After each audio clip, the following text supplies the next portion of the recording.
Is your practice tired of wrestling with insurance denials, deciphering EOBs, and watching your revenue slip through the cracks?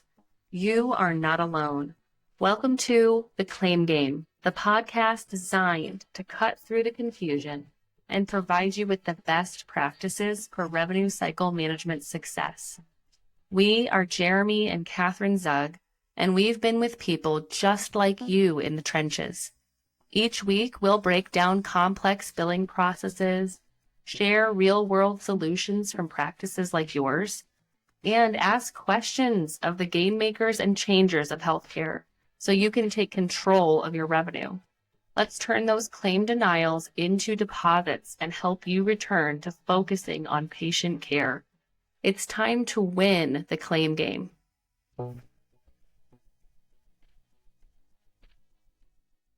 All right, welcome back to the Claim Game. And as a reminder, we're going through the different best practices for your revenue cycle. And last episode, we laid out the board, the game board with the 6 domains of billing. And these are your key board territories. Mastering each one of these territories is critical to manage your revenue and to make sure that you're winning at revenue cycle management. We're going to spend each episode zooming into each territory to provide specific strategies within these domains, revealing the winning ways to navigate the board with ease and confidence, ultimately claiming victory for your practice's bottom line. So as a quick reminder, if you missed the initial setup of the board and want to understand the full scope of the board and what in the world the 6 domains of billing are and how they work together, be sure to check out episode 1 for that complete overview. So today's RCM, revenue cycle management category, is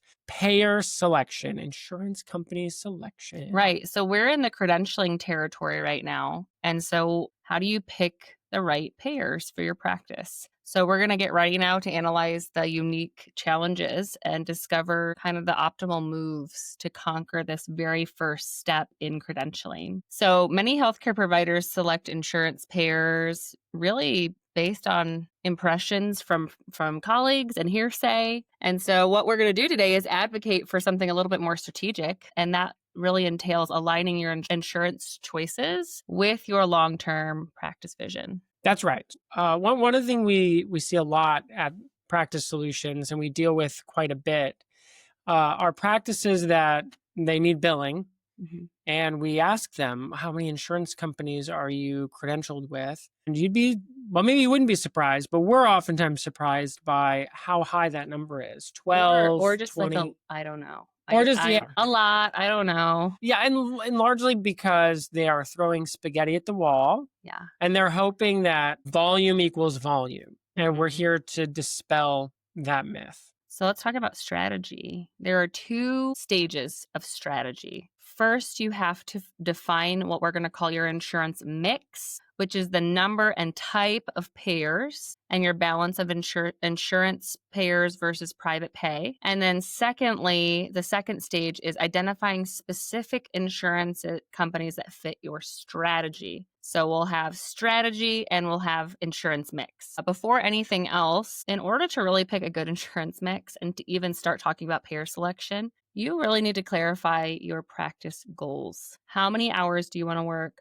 What are your revenue targets? Do you have a growth plan? Understanding your ideal practice helps you evaluate every choice that you make for your practice, including insurance, by asking the simple question, does this move me closer to my goals? Write them down. Clarity is key. And so in the show notes, we've actually made a little goal setting worksheet for you. If you don't already have practice goals, or it's been a long time since you've looked at them, or you don't have them all in one place, this is a great resource for you to just start by saying, what are my goals? What is my why? Why did I start this practice? Who am I trying to serve? That will help with the next part of this conversation. Yeah, that's right. Because you don't want to build yourself a little profitable prison that you end up resenting. And so your insurance mix is a strategic decision as part of this curriculum, if you will, on revenue cycle management best practices. We've been interviewing some of the game makers and game changers the folks who influence the game makers in credentialing to get more insight into how the game board is designed. So in round 4, you're going to hear from one of my good friends. He's a newer friend. His name is Dan King, and he specializes in private practice acquisition for those practices that are values aligned with his company, Fireside Strategic. So shout out to them. Go check them out. We don't want to spoil the episode, but there's a lot there. And we did learn something very interesting. Your practice from an enterprise perspective is more valuable if you have at least one insurance payer in your mix, even if a private pay practice is more profitable. So again, this little teaser for you, go check out episode 4. It's very surprising, but Dan King breaks all that down for us there. So go ahead. Yeah, speaking of insurance mix, we're going to cover 3 common profitable approaches. Keep in mind that your practice goals will guide your choice. So the very first one is called the lean plan. The lean plan is about simplicity and maximizing revenue. The basic idea of this plan is work with the fewest possible in-network payers, specifically those with the highest reimbursement rates for your services. This could be just 1 or 2 top-tier commercial payers, plus you have a partial private pay load. All right, Kathryn. So that makes sense. But let's say we had a clinician here who is perhaps just starting out, or maybe one is listening. How would you recommend determining what you just described as a top tier payer is? Well, let me tell you, that used to be really difficult. Yeah, that's right. It used to be really difficult, but it's become much easier. So I'm going to talk to you about that a little bit. Consider, first of all, that top tier, according to this plan, is really only referring to reimbursement rate. There are certainly other considerations that we will get to later in this conversation. Revenue is one piece of picking your insurance mix. However, so finding out rates, due to the passing of the Lower Costs, More Transparency Act passed by the House in December of 2023, rates by location are becoming more transparent and are no longer proprietary. So it used to be that I would get a fee schedule for a practice and I would have a BAA on hand so that, there was confidentiality and HIPAA and all that good stuff. And I am now part of their entity in a sense. Yeah. And so I have to uphold the proprietary information that they are sharing with me for the sake of doing my job in billing. And so we have had providers for years ask me, hey, what does Blue Cross Blue Shield pay for this CPT code? And the answer has always been, I cannot tell you that information. Why don't you go ask a local colleague for a range? And then you have the problem of, well, what if I don't have a local colleague that I can talk to? What if they're not willing to share? What if they're not using the same CPT codes as I am? So the barriers become great. And because of this legislation, now we have access to local fee schedules. That's right. We'll talk about how you can access that. So when we first heard about this through another one of the Game Maker interviews with Kathy Gilbert. Shout out to Kathy. Episode 8. Episode 8 to be continued, I suppose. But there's a few ways to do this. And there are companies that compile and organize this data for you. And a couple of those companies, right? So Serif, Clarify Health, and Trek Health, you're going to get a raw file, and then you need usually another piece of software to read the raw file. The bottom line is you can get the aggregated NPI data so that you can know with specificity what the rates are in your area. By payer, by NPI. So it's very useful. Feel free to check out any of those companies. They'll be in the show notes as well. But we recommend doing this no matter which insurance mix plans you choose.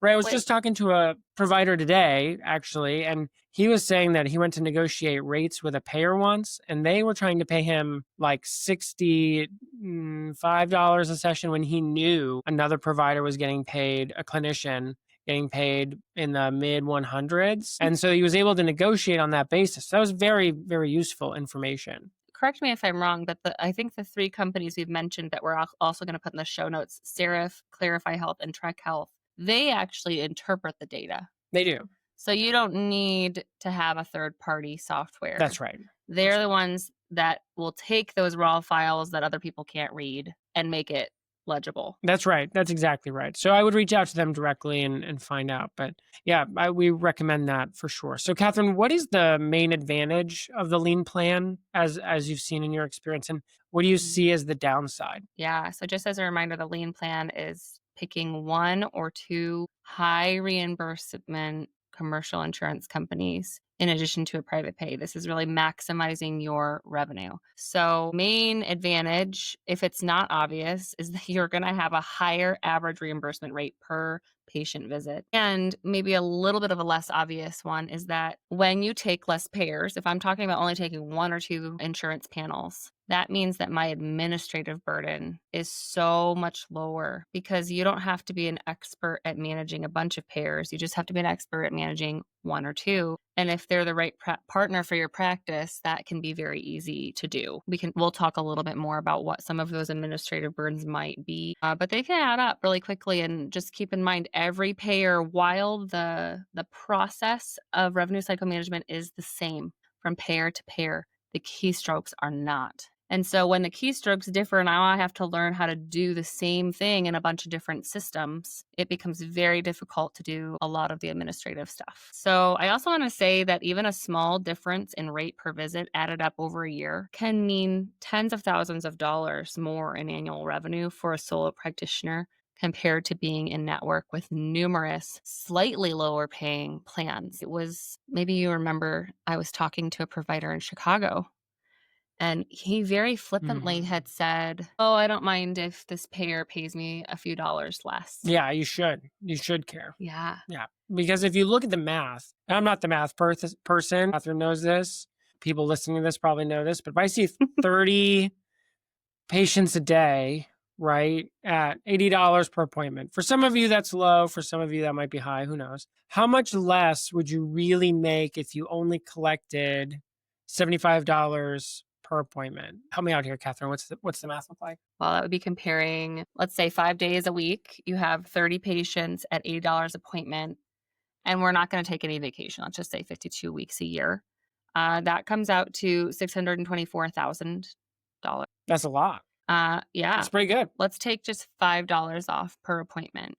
Okay. 30 patients a week, 5 work days a week, $75 per appointment at 52 weeks a year. That's $585,000. And our first number was $624. So it's a $39,000 difference for the exact same work. Yeah, that's a huge difference. And I think that's the key to it too, is like your output is not any different. Yeah, that's right. And that's pretty discouraging. I mean, that's like the difference for like a whole, perhaps admin, depending on where you're located and you're listening to this, but that might be a salary. $40K could be a base salary. Yeah, it could be a base salary for a biller or an admin or an assistant or, what have you. So yeah, that is definitely worth considering. Yeah. Sure. When speaking about the advantage for your administrative burden, one thing that's really important to note is that if you courtesy bill for out-of-network insurances, that counts as a payer on your insurance aging report that you have to manage. Yeah. It's not a set it and forget it situation. No, it doesn't lower your reimbursement rate necessarily, but it does increase your administrative burden, which is, by the way, a cost to your practice. Kathryn, what is profit again? What is profit defined as? Revenue minus expense. Yeah. So when revenue goes up, and expenses go down, you have more profit to do what your practice is here to do. And so you are going to increase your expenses the more they're chasing courtesy bills out of network. So that's what courtesy billing does. It basically means you are going to treat them as if they're an in-network patient. You're going to, hopefully you're still going to collect 100% upfront, but if you don't, and you're waiting for insurance to reimburse anything or for the claim to process, it's going to show up on your aging report as a claim that you need to follow up on. So our recommendation, if you're going to see people out of network and you don't want it to impact your administrative burden significantly, consider one of two options: collecting 100% upfront from the patient as if they're private pay, and then having you can still submit a claim on their behalf, but still courtesy billing, and then having the out-of-network reimbursement assigned to the patient. So that means that the payment, if there is any payment coming, and likely there isn't because this is out-of-network, and unless they have really excellent out-of-network benefits, they probably won't receive anything. But if they do, it would go directly to the patient so that you do not have to follow up on these claims. You do not need to wait for money to come in. It would really just be a reimbursement to the patient and a courtesy, which is why it's courtesy billing. Yeah. Or you can use super bills instead of courtesy billing, because the moment you courtesy bill out of network, you have to manage it on your aging. Now, you might manage it by closing it right away because you've collected 100%. That's an option. That's what we're recommending. And this will be true. This philosophy on out of network is going to be true no matter if you pick the lean plan or either of the next two plans that we're going to tell you about. Yeah. Mhm. So this is the difference between having 3 payers to manage on your insurance aging report and really an unlimited number of payers and claims to follow up on your insurance aging report. And then it becomes no surprise why some practices come to us in chaos. Well, yeah, Because I talked to a practice recently that was like, I have like 30 payers. And I said, what do you mean you have 30 payers? Are you in network with that many payers? And he said, no, but I take a lot of out of network. And I was like, oh, well, that's why your aging report looks like that. Because really, anybody with any insurance then can walk in, unless in, Medicare, Medicaid, there are exceptions to that. But any commercial payer, yeah, I'm going to take your out of network. And now it's on my aging report. And now I have to manage it. Oh, my goodness. It's a huge hassle. Mhm. Don't do that to yourself. Yeah, it could honestly be the difference in your practice needing 1 biller or needing 2 to 3 billers. Like, that is how much of an impact not having a good out-of-network insurance strategy can be. Yeah, that's right. So there's a lot of like financial upside. What are the downsides, or is there a downside to the lean plan, or is it just the golden goose that keeps laying eggs? I mean, there's definitely a downside, Okay. and we've seen this happen a lot. The downside is that you're relying on fewer payers for your revenue stream, so you're not diversifying. So if one of them has issues, your cash flow could be impacted. Information on the highest rates can also be hard to get upfront. Well, that's right. And we've, anybody listening to this who survived the Change Healthcare situation and is currently surviving the TRICARE situation, which I don't know if a lot of people know about. TRICARE switched administrators at the top of 2025. Maybe when this airs, they'll get paid. I don't know. But for a long time, those providers, those clinicians just didn't get paid. And so we know very intimately, and very intimately, how thin the veil is between payment and non-payment. So take the risk, I suppose. Take the one downside risk. Yeah, I mean, I think it's important to note that payer issues like what's happening with TRICARE does not represent lost revenue. Yeah, that's right. And this is so common. It's just delayed. It's delayed revenue, which is usually the worst case scenario. We always say there's no such thing as a quote billing emergency. Let's say that this is the closest thing we get to a billing emergency. Yeah, that's right. Or Change Healthcare. That was definitely a billing emergency. Yeah. No one's died, right? That's what we mean yeah, by there's no billing emergency. I know a lot of you work in very high risk environments. So this is not an emergency in the true sense of the word. But it's an emergency when you don't have money coming in. And so money is almost always just delayed. So having a really tight financial policy and being conservative in your financial practices by keeping a healthy emergency fund is always going to be recommended so that you can breathe easy through those inevitable delays. For sure. Some of those have been really, really stressful. And we've seen a lot of businesses go under, especially in healthcare, right? And healthcare is a business. You have to keep that in mind because they can't weather the delays with insurance, right? So given that information, Kathryn, let's say I'm clinician Jeremy, what are my other options for an insurance mix? Yeah, so after the lean plan, we have now the focused plan. And the focused plan helps serve specific patient populations. So that might be that might be a provider or a practice who has a goal of meeting the needs of people that are in the Medicare population, or that really want to work with veterans in the TRICARE population for military families while maintaining profitability. Because if you don't know, government payers usually reimburse less than commercial payers. So you balance your caseload with a mix of higher paying commercial insurance, private pay, and the government insurance necessary for your area of specialization, really your area of why we exist. So you may also consider identifying the insurance carrier for a local flagship company. Maybe you really want to serve your local blue collar workers, as another example. So here in Detroit, we might consider looking at what insurance company is carried by the automotive companies. Yeah, that's So right. Motor City. Yeah. So we would look to see so if we want to serve the families maybe working at Ford, GM, Chevrolet, if we really have a passion for serving those most integral to our local economy, for example, that might be part of your why. And so it really is important to remember that goal setting is the first step in picking your insurance mix. Yeah, that's Now, good. you might not have a bleeding heart for one of those things, and that's okay. Maybe you really are just like, I want to run the most profitable business so that I can serve the most people. Well, maybe the lean plan's for you. Yeah. But if you on the other hand are really passionate about a very specific population, this would be our recommendation. So a general insurance mix target might be, I'm going to say 40% commercial, the high reimbursing commercial, 10% private pay, and 50% government goal related insurance patients. This requires really careful caseload management because you have to track your patient mix to hit those percentage targets in order to meet both your patient care and your financial goals. This is a more disciplined plan in patient intake.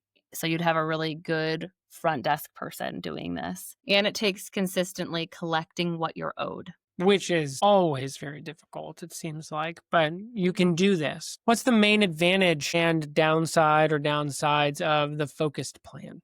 Yeah, I mean, again, I think the advantage is obvious. It's built into the goal, but that you're creating an insurance mix that aligns with your passion for practice, which is really important, by the way, because it's very easy to lose sight of your why as the company gets years down the road. Yeah, you're going to burn out if you don't have a very compelling why.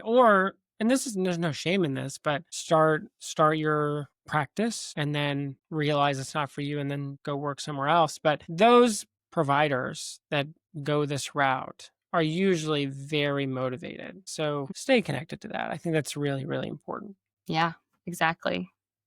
The downside is that you have to be very careful about managing your payer mix. And that takes a lot of fine tuning. And we're going to talk a little bit more about how to do this well later in the conversation. Identifying your payer mix and then managing it, we're going to talk about in a little bit. So put a little mental bookmark there. So you said earlier, Kathryn, that we have 3 plans. We have a lean plan, top tier insurance payer, usually commercial. Hamburger plan. Or no, focus plan. I gave it away. So you all didn't hear that. So then it's the focus plan. And then what is our third plan? Oh, I wonder. It's the hamburger plan.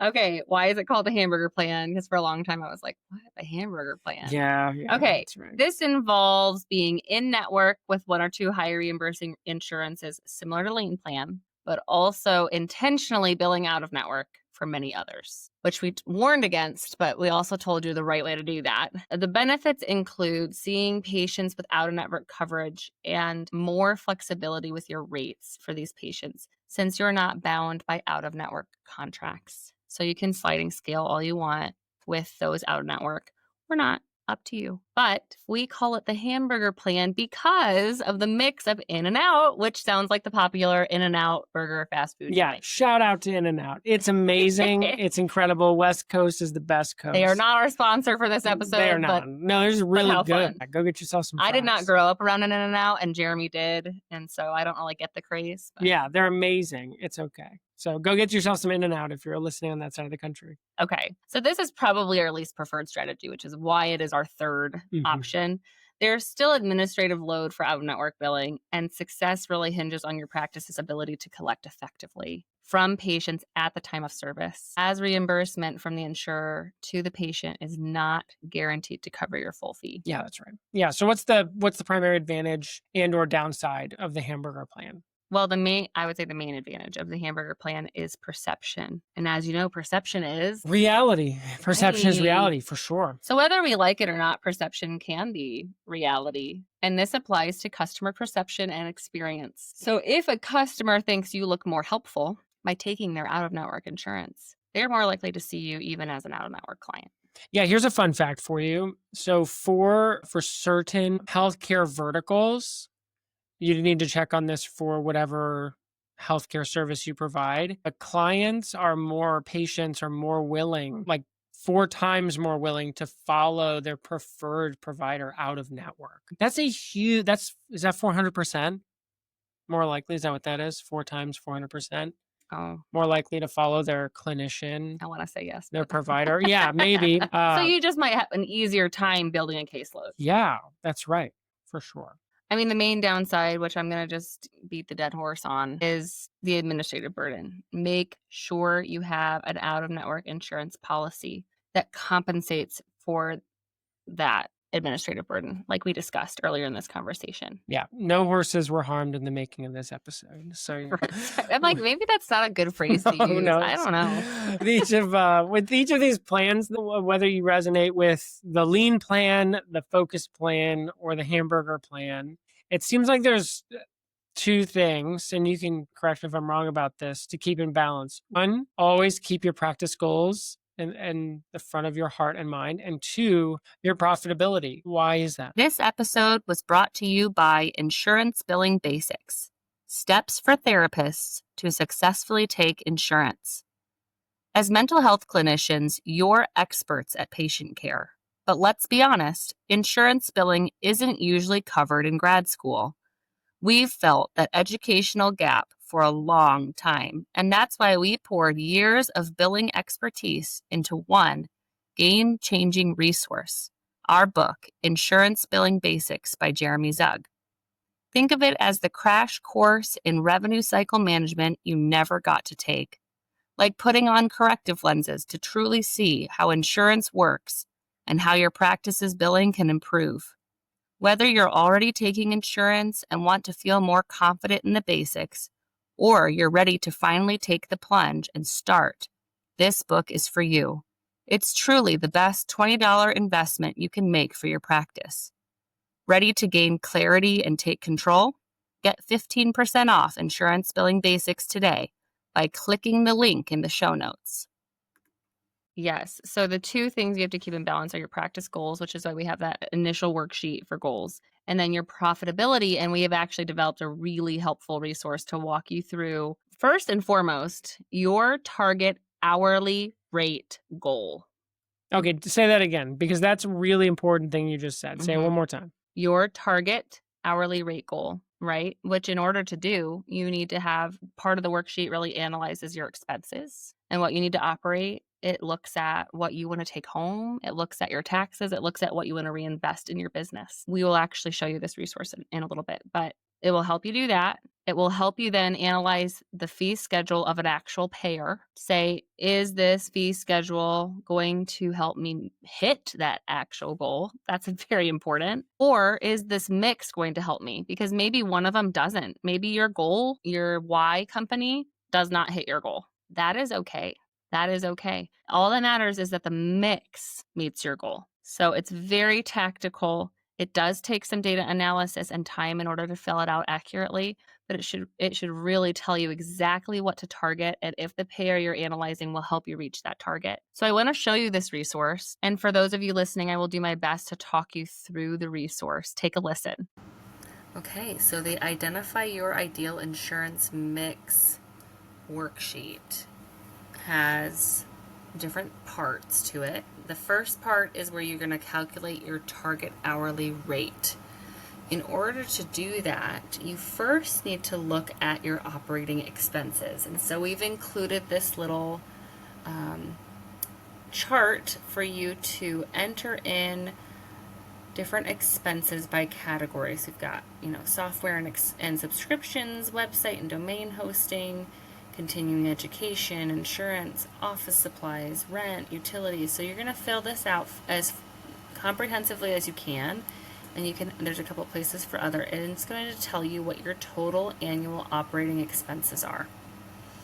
And then in step 2, you need to determine what your desired annual income is, and then you'll have to do a little bit of math to determine what your tax burden is going to be. And the other thing that you want to identify is any reinvestment goal that you want to put money back into your practice. So that's going to tell you your annual revenue goal. And then you're going to determine in step 3 your desired hourly rate. In order to do that, you first need to determine your total billable hours for the year for all of your staff. So you're going to put in all of your staff. We have up to 10 spots. If you need more, we can get you more. And then billable hours per week, work weeks in the year, and then it will tell you your annual billable hours by staff, and it will give you a composite down here. And that will automatically return your desired 8. So this is essentially doing some math at the top to say, what do you need in order to operate your business? What would you like to make, and what additional money are you going to need? And then what is your manpower? And it's going to spit out for you what you need to make per hour in order to make those other things a reality. And then it's going to analyze your actual services. So part 2, analyze your services. You're going to list your top 5 to 10 most frequently performed services or procedural codes right here. And then for each service, you're going to record the average billable time it takes you to complete it using a decimal point. Your cash rate for that service, about how many number of units you use of that service per month, and it's going to tell you what percentage of your total appointments that service represents. Now you will obviously need to do a little bit of math here. I would not guess on these. You can do an educated guess looking at some data, but if you really want this tool to work properly, put in as accurate of information as you can. And then you have part 3, your fee schedule analysis.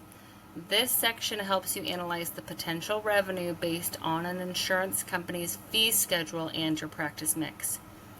If you don't have a fee schedule and you are just trying to decide if you should use this payer, that is where you're going to use the data published by Serif or Track or Clarify Health, which we talked about earlier in this episode. So you can look up the fee schedule and enter them. These are going to auto-populate. So on the service section, it's going to auto-populate the CPT codes that you've already mentioned, and you just need to put in the fee. And it's going to give you a composite for that specific insurance company. You're then in part 4 going to take that and enter it here. So let's say it was Cigna. You're going to put Cigna in the insurance company name, and you're going to type in the composite rate that it spit out for you. And then you're going to go back to part 3 and you're going to fill it in for another payer, and you're going to come back down here, and now you're going to say this was Blue Cross Blue Shield and that was 148.23. I don't know. I'm making this up. So you're going to do this for up to 6 payers is what we have space for, and you can include your cash rate as one of your options. And then you get to play around with the percentage, and it will give you a final blend composite rate based on what percentages you mess with. So I'm just going to add one in, cash pay 150. And we're going to make this, 50%, 15%, okay, that's 65, 35%. That would give you a final composite of 135.02, and it's going to compare that to the desired annual rate, hourly rate that you determined in part 1. This will fill in automatically, and it's going to tell you what the difference is and spit out your blend at the end. It's a super helpful tool. We've seen it used many times. So use it. Tell us what you think. Tell us what you wish this tool had. We'd love to know more. It seems like there's a common thread in all the insurance mix options that you've recommended, that we recommend, that's in the book that's behind us, Insurance Billing Basics. So if you haven't checked that out, please do. You recommend a small number of payers. Yes, the common thread is that fewer can be better when aligned with your goals. So yes, these strategies do include limiting your in-network participation. And while that seems like we said at the beginning, the myth of more panels equals more patients, being selective actually offers significant advantages. And lay those out for us. We can't say there are advantages and not tell us. So what advantages are there? Yeah, I mean, we've mentioned many of them already, but here is a quick summary of the 4 main advantages. 1, reduced administrative burden. Fewer insurance companies means simpler billing, less paperwork, and fewer policies to master. If you don't know, the contractual obligations of one payer differ from one to the next. Yeah, widely. Widely. Really widely. Different timely filings, different, I don't know. It's a lot. All kinds of stuff. Yeah. Who you contact, whether they're going to be responsive or not. I mean, it just really, really matters. Yeah, what else? The second advantage is that you're just going to have more control. You have more freedom to set private pay rates and define your ideal patient mix rather than being dictated by numerous different insurance contracts. Yeah, that's great. What else? This one's my favorite. Okay, great. Easier scaling. If you want to grow, the fewer payers you take, the better. I'm going to show a really nifty image also from our book, but basically it has 1 provider and 10. Oh, wait, no, it goes the other way. I'm sorry. 10 providers, 1 insurance, or 10 providers, 10 insurance. Think about it. 10 times 10 is what? 100. I know that one. 100. Yeah. So it's the difference between submitting 10 insurance panels for 1 payer and 100 applications. Yeah, it's really onerous. It's significant. Yeah. It's significant. It's so much to manage, and there's so much room for error. And just as a reminder, the color of dye that you put in the credentialing part of the board will influence everything that comes down the line. Everything. So do yourself a favor and don't put yourself in a position where you're going to have human error as just this massive gaping possible At issue. the very least, go slow. Go slow. Don't do this quickly. Please do everybody a favor for sure. I really can't even identify the benefits of saying take more payers. Yeah. Like the cons so outweigh the pros. It might take just a touch longer to build your caseload, but I promise it's worth it. It's way worth it for sure. So I can do math. We did 10 times 10 is 100. And you mentioned 3 benefits, 3 advantages. You said there were 4, so there's 1 missing. Is there one missing? I think there is 1 more. And I think that truly you will have better patient relationships if you take less payers, because a deep understanding of a few insurances allows you to communicate really clearly with your patients about their benefits and responsibilities. If you're doing eligibility and benefit checks for 2 payers, it is really, I can confidently say, you can master the eligibility and benefit process so that every time you run an eligibility and benefit check, it is accurate. Yeah, that's right. I cannot confidently say that if I have 15. Yeah, and then you have turnover in the billing department. Yeah. And then your clinician gets mad because they're not getting paid. Or your patients start calling you because they got a bill a year and a half later, right? These are issues that when you're starting your practice, you go, oh, I don't have those issues. I'm not going to feel those. Then you make this error. You fall down this little canyon, and then you realize the hole you're stuck in. I mean, that's why we're saying all this stuff, because it's hard to back out of it. It's way harder to climb yourself out of there than just saying, I'm going to avoid that altogether, right? So if you're new to private practice and those things I just mentioned, if those scare you, do yourself a favor. Pick a lean plan for sure. Yeah. So are there other considerations when choosing an insurance company to be a part of your insurance mix? Yes. But before I get into some of the other considerations, I want to issue a caution regarding caseload management. I told you I was going to give you a little bit more information about that. If you are in network with specific insurances, caseload management can get sticky because you are going to be required contractually to take on patients that carry the insurance you're in network with. But there are a few ways to honor your contractual obligations while managing your caseload. Okay. The first option is to add providers. If you decide that you are going to limit your insurance company, I'm going to limit insurance company A, and it's going to be only 35% of my practice's insurance mix. And provider 1 hits 35%. You can add another provider and continue honoring your contract that way until that provider is at 35%. Right? Yeah, that's right. That is option 1. Or 2, let's say you're like, Kathryn, I am not able to just hire providers whenever I want. I can't do that. Totally get it. So you can contact the insurance company and let them know that you are full. You hit 35%. They don't need to know what percent, but you hit 35%, you're considering yourself full. Then if you need to add more in the future, you would just need to inform them that you're taking patients again. The caution with option 2 is just to make sure that you do not keep your practice at full on the insurance company's website. For example, they might say not taking patients. You don't want to do that for more than a year, or they're going to start to say, why do I have a contract with this provider? However, I think if you call them and just say, hey, we're still full, but if they can see that you're also still seeing patients within their network, they probably won't have any issue with that at all. And this is something that makes a relationship with your in-network insurance companies really important. Now, I know there's a lot of providers listening that hate insurance. Okay, I get that. But there are some insurance companies that are in this for mission-driven reasons and that their values align with you. And I want to make it clear that you should not misalign or provide any malintent toward these folks. You should, if you're going to be a network, you should build a relationship with them so that you can have these conversations with a touch more fluidity and that they know you and they can trust you and you're going to build yourself into the bedrock of their network. But you also know them and who to call. That's right. Well, which again, imagine having 15 of those to manage instead of just 2. Unbelievable. Way, way easier. Okay, so now for those other considerations to identify your ideal insurance partners. And I want to do my best to do this quickly.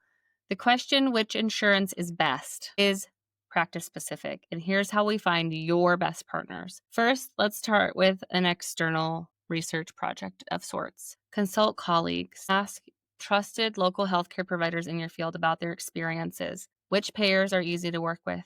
How prompt are payments? What are typical reimbursement ranges, which is less important if you do the research yourself. How easy is the portal? Yes, the portal. And portals are not created equal. Some portals are excellent. They give you great eligibility information. They give you great payment information. Others are just obtuse. Yeah, they were made by a German Shepherd who could type. I mean, we're going to keep moving. You're right. Scour insurance company websites, similar to portals. Look for provider sections. How easy was it to find the information that you needed?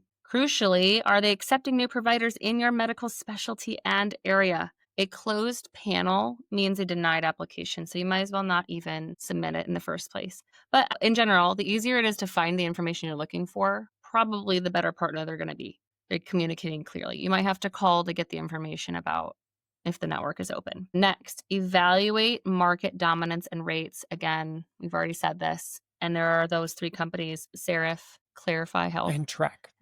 Use those companies to do that. Find out who is really dominating the area because you're going to grow your patient caseload a little bit quicker that way. And just make sure that the rates are favorable for you. Now look internally. So those are the external things to do. Internally, is the insurance right for your practice? With the external data in hand and your ideal insurance mix in hand, reflect on your practice. This part is not easy for everybody. Not everybody wants to do this part.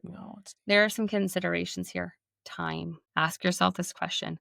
Will this payer be efficient to work with or a drain on your limited time? Consider their customer service and their claims processing. Questions you can ask in the external research, by the way.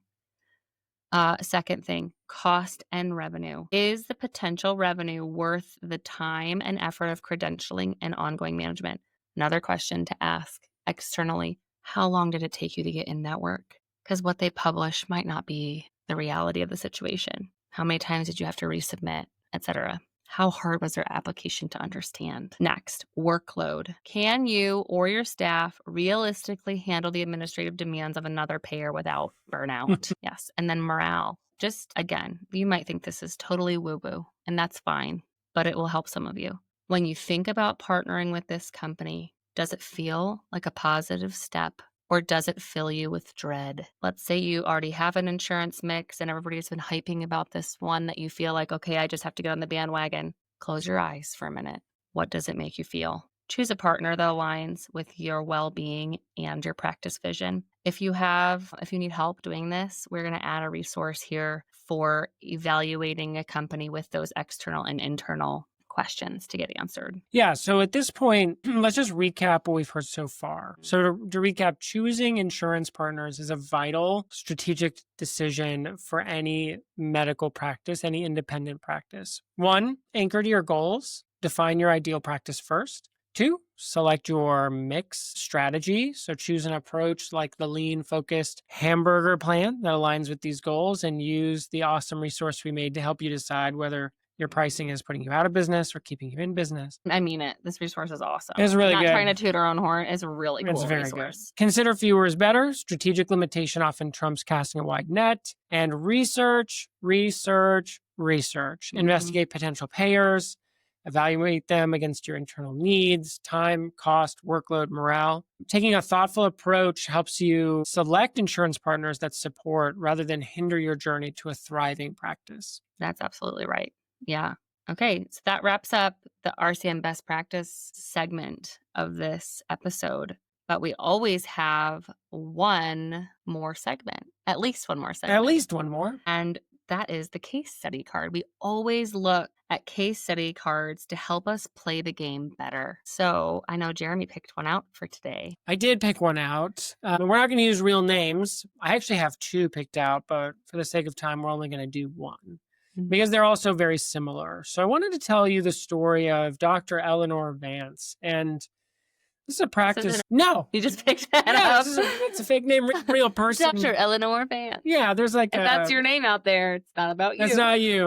Sorry, Eleanor. Dr. Vance. No, it's a fake name. But a story based on a real actual clinician that we worked with. But this was a clinician that located in Louisville, Kentucky, beautiful Louisville, Kentucky. And as the sun would dip behind the skyline in Louisville, she would look at her P&L and she was not weary at all. In fact, she was pretty pumped because her P&L was quite healthy and her practice was thriving and her clinicians were happy. And by the way, that's not an accident. And when she first hung her shingle, she heard it from all of her friends too, right? That siren song of take everybody, take all the insurance companies. And she had some dogged grit because she put her head down and she knew that there was going to be a cost to everything.